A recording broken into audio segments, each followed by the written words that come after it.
We were discussing the bull and the bear case when it comes to BHEL. We've got the former chairman managing director, Mr. R. Ravi Kumar at BHEL, now joining us on the show. Thank you so much for taking time out. I just want to get in a sense from you, sir, given that, we have seen a lot of orders come in day after day for BHEL in this last month. At least we have seen quite a few in the last few months. Given that the orders are in the range of very long duration, executed over a time frame of 8 to 9 years, I just wanted to understand from you what the outlook is in terms of, the order prospects for BHEL.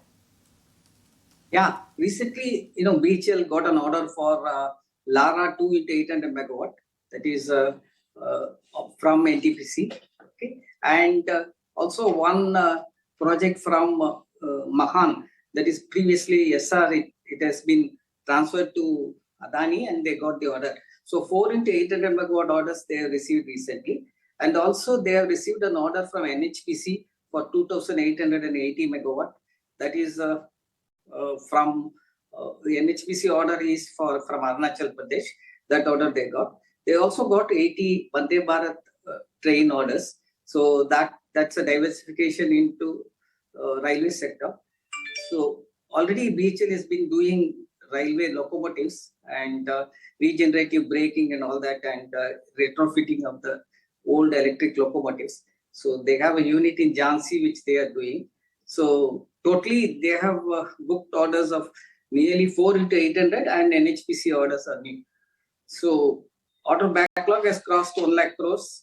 So they did, that's the thing. I think they have an order of 50%, 80% still is coming from thermal sector, but that they have to change it to 50% from thermal and 50% from other sectors. Sure. Go ahead, ma'am. Mr. Kumar, I wanted to get a sense from you. I think a few years ago, these orders used to be at the rate of around 7 to 8 crore per megawatt. Now what we are hearing, the reports on the ground and the buzz on the street is that these orders have come at a value of almost 10 crore per megawatt. Do you think that's a number that will be very, very healthy, which will have great margins for BHEL? Actually, it is mainly, because of PVC income, that is shown separately. Previously also PVC income has been shown separately. So it normally used to be 20% of the value. So it used to be 5.5 crores plus 20% PVC. It used to be 7 crores per megawatt. So, but now it has come to 8 crores, I think, because, the install cost is higher, but EPC cost will be 6 to 7 crores only. BHEL was always a BTG company, boiler, turbine to some extent, and especially when you were the chairman of BHEL. Do you think somewhere BHEL is still struggling to make, can you hear me? Can I ask you the question? Yeah, see, this year government is planning to add something close to 8,000 to 9,000 megawatt.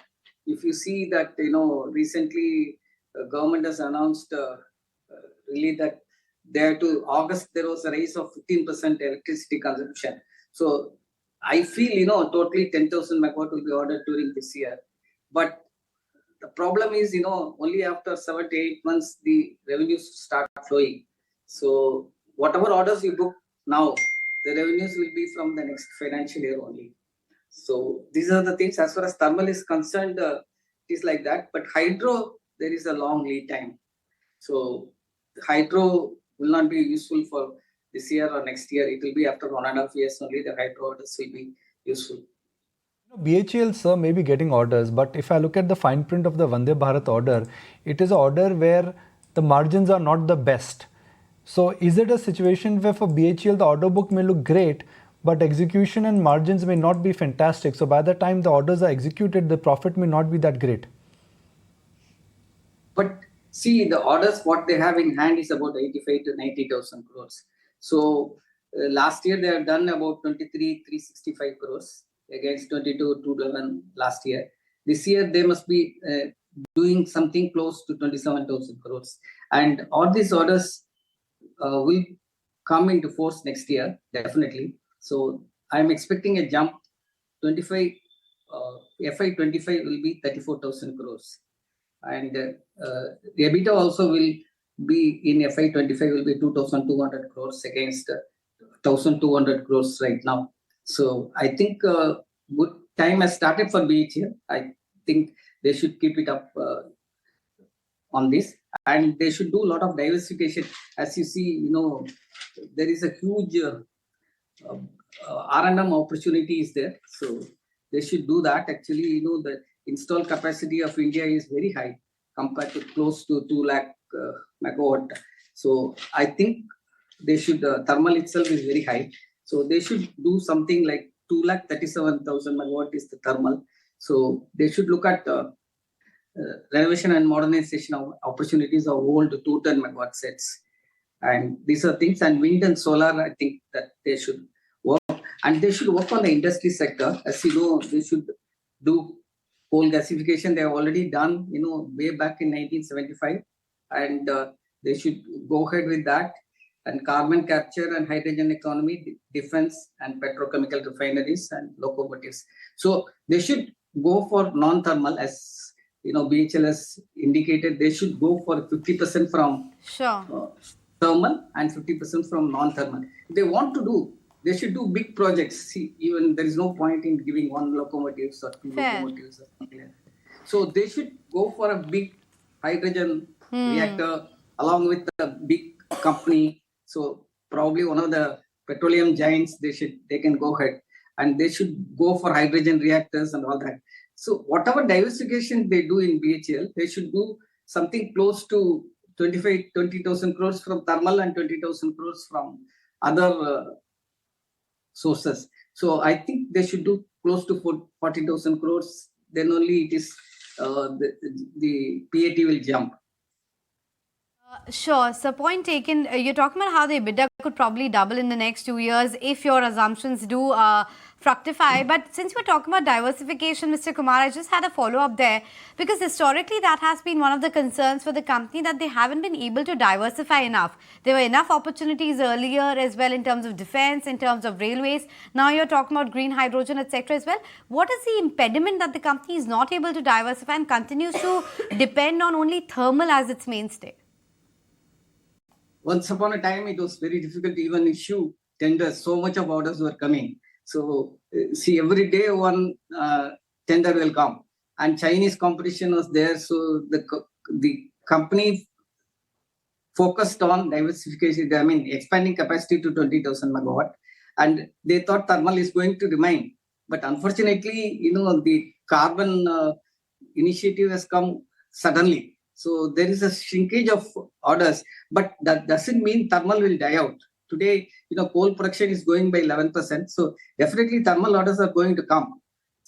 Recently, you have seen 4 orders have come just like that. So I think thermal sets will continue to come. But if they want to diversify, they should go for coal gasification. They have already done, but the scale is very small. They should go with one of the giants of petrochemical. For example, if you capture carbon dioxide, you should flog the wells. So they should go for a Saudi company, Aramco or something, and then use the carbon dioxide for flogging the wells. So they should think much ahead and go ahead for diversification. One is coal gasification and carbon capture, hydrogen economy, and they can do petrochemical refinery itself. They have done already CDU, VDU unit, and they have done crude distillation and vacuum distillation, and also offsite piping and all that. A lot of heat exchanges they have done. They should take part in putting up a refinery along with they should talk to Petroleum Ministry and go ahead for a joint venture. So something big has to happen if they want to diversify. 50% of the orders have to come from non-thermal sector. But I'm sure even with the current space, they should touch 28,000 crore next year and 34,000 crore year after next. Thank you so much for taking time out and helping assess BHEL, especially given the fact that there's been a terrific move in the stock price of late. That's the advice coming in from the former Chairman Managing Director.